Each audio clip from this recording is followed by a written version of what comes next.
મારું એવું પૂછવું છે આપણા ગૃહમંત્રી હર્ષ સંઘવી સાહેબને, એવું કે છે કાયદામાં રહેશો તો ફાયદામાં રહેશો, તો 2 દિવસ થઈ ગયા એમનો કાયદો શું કરી દીધો? મારે એવું પૂછવું છે એમને કે આ 2 દિવસ થઈ ગયા એમના કાયદાએ શું કર્યું?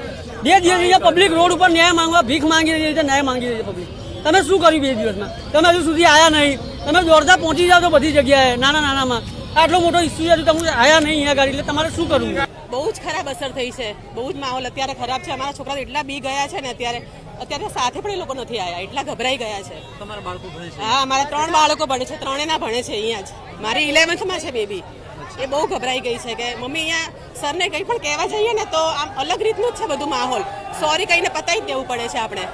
ખોખરા પોલીસ સ્ટેશન વિસ્તારમાં 7D જે સ્કૂલ આવેલી છે એમાં જે 2 દિવસ અગાઉ એક હત્યાનો બનાવ બનેલો હતો, તેના અનુસંધાને આજ સવારથી અહીંયા પોલીસનો ચુસ્ત બંદોબસ્ત રાખવામાં આવ્યો હતો, જેના પણ દ્વારા અહીંયા વિરોધ કરવામાં આવેલો હતો. એ લોકોને ડિટેન કરવામાં આવેલા છે અને હાલ પૂરતી પોલીસ ફોર્સ છે અને હાલમાં શાંતિનો માહોલ છે. હાલમાં જેમ અમને ઇનપુટ મળે છે એ રીતના અમે બંદોબસ્ત રાખીએ છીએ. એ અમને બપોર બાદ કે જેમ કાલે કોઈ વિરોધ કરવા આવનાર છે નથી આવનાર શું છે, હાલમાં અમારો પોલીસનો જે બંદોબસ્ત છે સ્કૂલ ઉપર કન્ટિન્યુ જ રહેશે.